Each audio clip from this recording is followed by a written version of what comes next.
Terima kasih sudah klik video ini. Kali ini aku akan membahas sebuah kasus yang terjadi di Pacitan, Jawa Timur yang dilakukan wanita ini bernama Ayu Pindia Antika yang dengan tega mengeksekusi tetangganya sendiri pada tahun 2024 lalu. Yang kedepannya kita panggil saja wanita ini sebagai Ayu. Jadi awal kasus ini terjadi karena hutang piutang pinjol si Ayu ini dengan hutangnya yang mencapai 32 juta di beberapa akun pinjol di HP miliknya.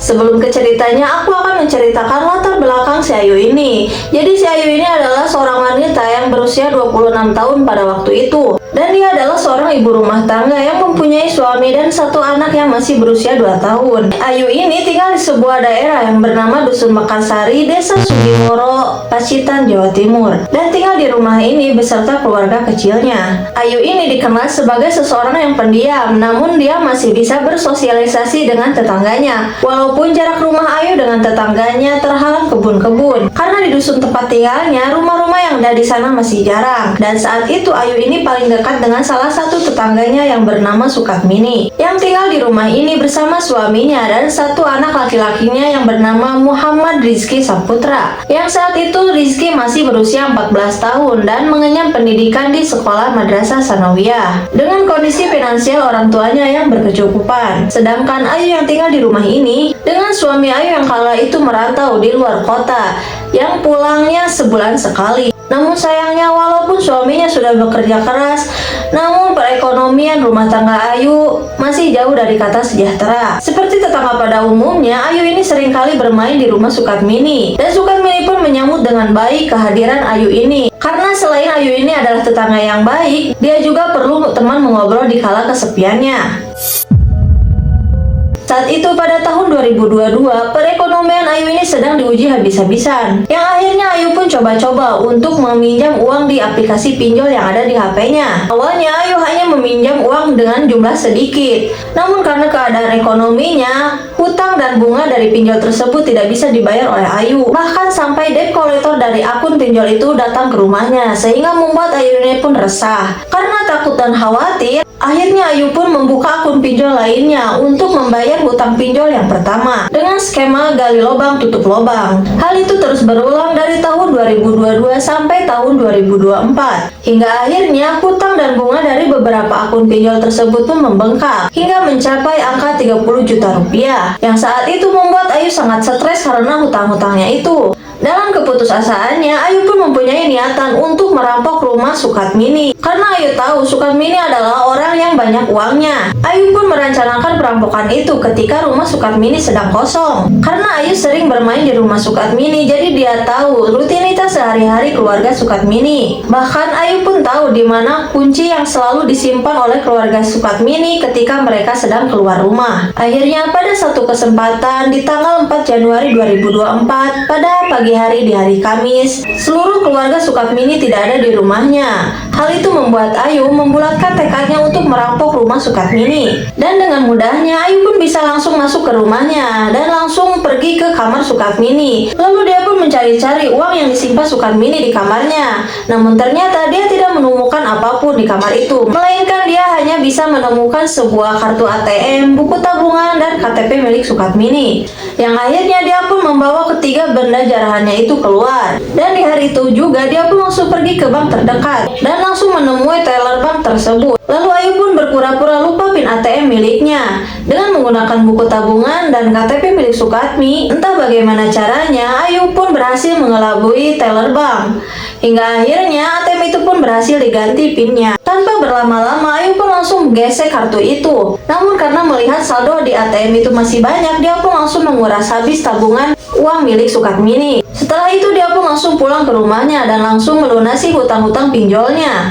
Di sisi lain, di rumah Sukatmini, keluarga Sukatmini yang baru saja pulang dikejutkan dengan keadaan kamarnya yang berantakan. Setelah dicek, ternyata buku tabungan, kartu ATM, dan KTP miliknya sudah hilang. Berita itu pun menjadi geger di kampungnya. Bahkan Ayu pun dengan sengaja dan watadosnya pergi ke rumah Sukatmini untuk berbela sungkawa. Sukatmini pun sangat sedih dengan hilangnya kartu ATM miliknya, karena di dalam ATM itu terdapat uangnya yang mungkin saja sudah hilang. Akhirnya Sukatmini pun berencana untuk melaporkan hal itu kepada polisi. Mendengar hal itu, Ayu pun menjadi resah karena dia tahu bahwa jika Sukatmini melaporkan hal tersebut ke polisi, pasti polisi dengan mudahnya menangkap dirinya. Karena pastinya polisi akan mengecek histori dari penarikan ATM tersebut. Dan dia pun sadar bahwa di semua bank pasti ada CCTV-nya yang merekam wajah dirinya. Lalu Ayu pun pulang ke rumahnya dengan menanggung beban pikiran, ketakutan dan kecemasan berlebih. Ayu pun terus saja memikirkan sebuah cara agar Sukatmi tidak jadi melaporkan hal itu kepada polisi. Tiba-tiba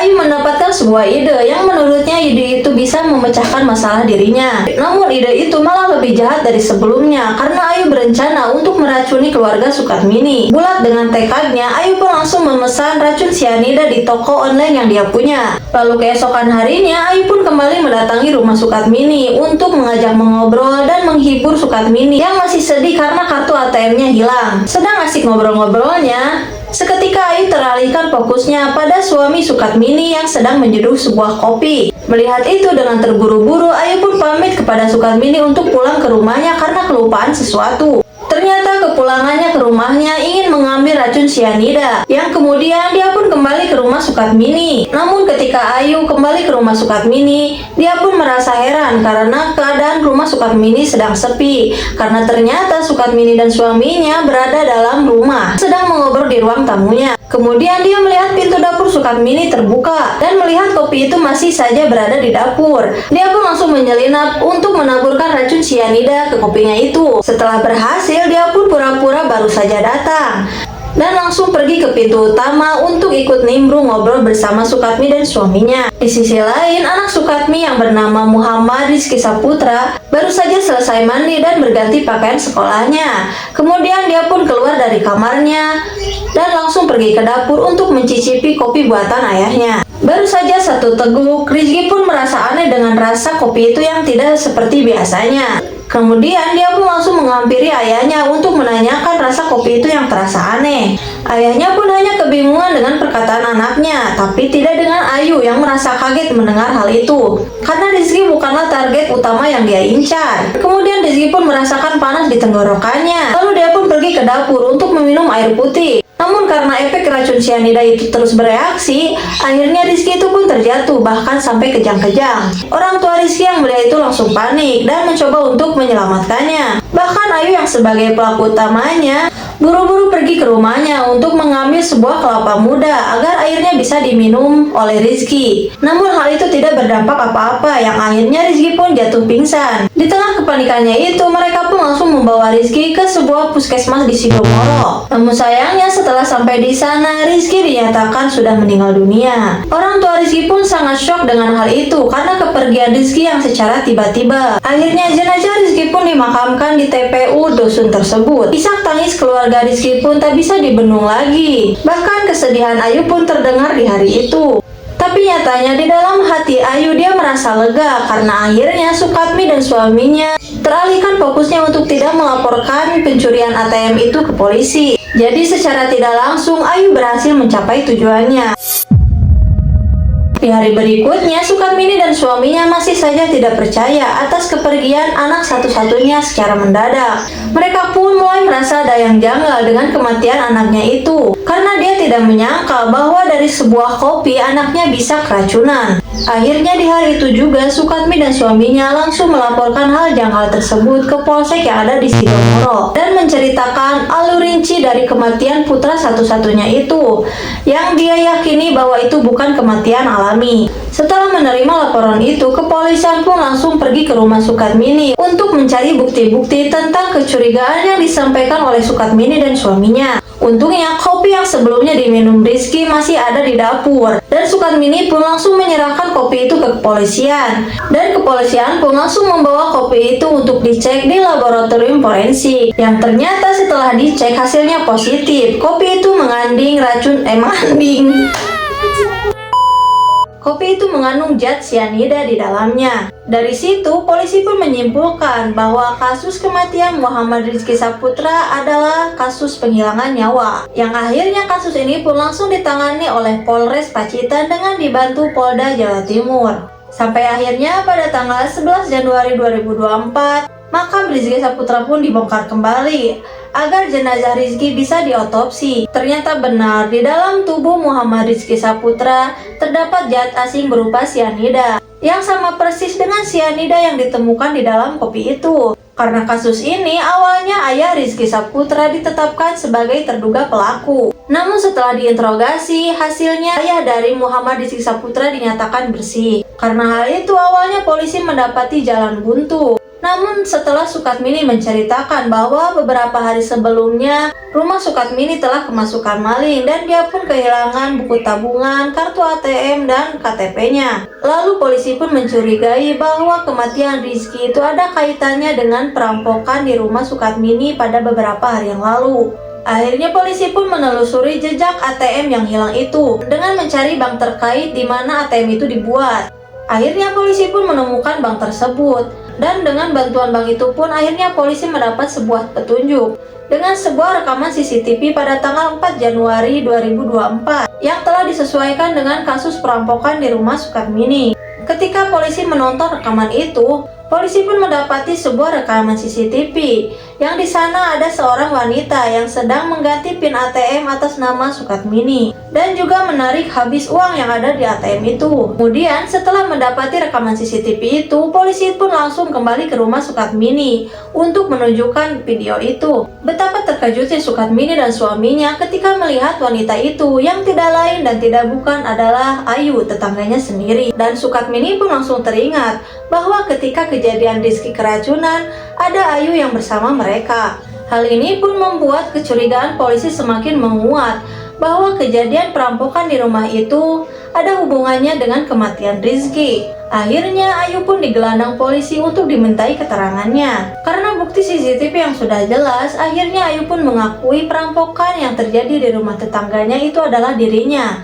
Namun Ayu tidak mengakui bahwa kematian Rizky ada hubungannya dengan dirinya. Namun sepandai-pandainya tupat melompat, polisi pun langsung meminta HP si Ayu untuk diperiksa. Dan ternyata ada histori pembelian sianida di toko online yang dia punya. Secara langsung membuktikan bahwa ada keterkaitan kematian Rizky dengan dirinya. Akhirnya karena terus saja diinterogasi, Ayu pun mengakui bahwa dialah pelaku atas kematian Muhammad Rizky Saputra. Yang awalnya dia ingin meracuni Sukatmi dan suaminya, namun salah sasaran. Dia pun menceritakan alasan mengapa dia melakukan semua itu, karena dia takut Sukatmi dan suaminya akan melaporkan perampokan tersebut kepada polisi. Dia pun mengatakan bahwa dia terpaksa melakukan perampokan itu karena dia terlilit hutang pinjol sebesar 32 juta rupiah. Mendengar kesaksian tersebut, Sukatmini dan suaminya sangat syok dan terpukul karena dia tidak mengira bahwa tetangganya yang selalu bermain ke rumahnya adalah pelaku utama dari aksi perampokan dan pembunuhan anaknya. Dan bahkan keluarga Sukatmini menolak untuk membukakan pintu maafnya untuk Ayu. Akhirnya Ayu pun ditetapkan menjadi tersangka atas 2 kasus yang menjerat dirinya, yaitu tentang perampokan dan penghilangan nyawa. Akhirnya Ayu pun diadili di Pengadilan Negeri Pacitan. Setelah menjalani sidang demi sidang pada tanggal 10 September 2024, akhirnya Ayu pun dijatuhi hukuman 18 tahun penjara. Awalnya jaksa penuntut memberikan tuntutannya dengan hukuman 20 tahun penjara. Namun karena pertimbangan hakim yang melihat Ayu masih mempunyai seorang anak yang masih balita, akhirnya Ayu pun dijatuhi hukuman 18 tahun penjara. Dan akhirnya jenazah Rizky pun dimakamkan kembali di TPU di dusun itu. Di lain tempat, suami Ayu pun merasa kaget dengan kelakuan istrinya, karena ternyata istrinya bisa melakukan hal tega tersebut kepada orang lain. Akhirnya anaknya yang masih berusia 2 tahun itu pun dipindahkan ke rumah orang tuanya di desa lain, dan dia pun kembali bekerja merantau di luar kota. Sedangkan kondisi orang tua Rizky sangat terpukul karena kematian anaknya bukan disebabkan oleh kehendak Tuhan, melainkan karena orang ini yang sebagai tetangga dekatnya. Mungkin jika kematian Rizky disebabkan oleh kehendak Tuhan, mungkin Sukatmini dan suaminya akan merasa lebih ikhlas atas kepergian anaknya itu. Tapi mungkin ini adalah takdir yang harus diterima oleh Sukatmini. Jadi ayo doakan almarhum Muhammad Rizky Saputra agar diterima di sisi Tuhan. Dan semoga Tuhan juga memberikan kesabaran berlebih kepada Sukatmini dan suaminya untuk menjalani ujian yang berat ini.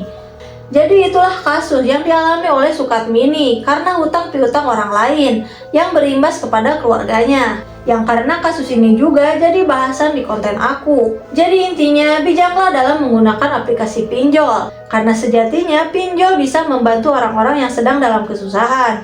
Dan ingat, kalian harus bisa mengukur diri ketika sudah berani untuk mencoba pinjol. Jadi see you next time. Terima kasih sudah menonton video ini. Jangan lupa like, comment, dan subscribe. Terima kasih, saya Yani Mardiani. Mohon undur diri dan sampai jumpa.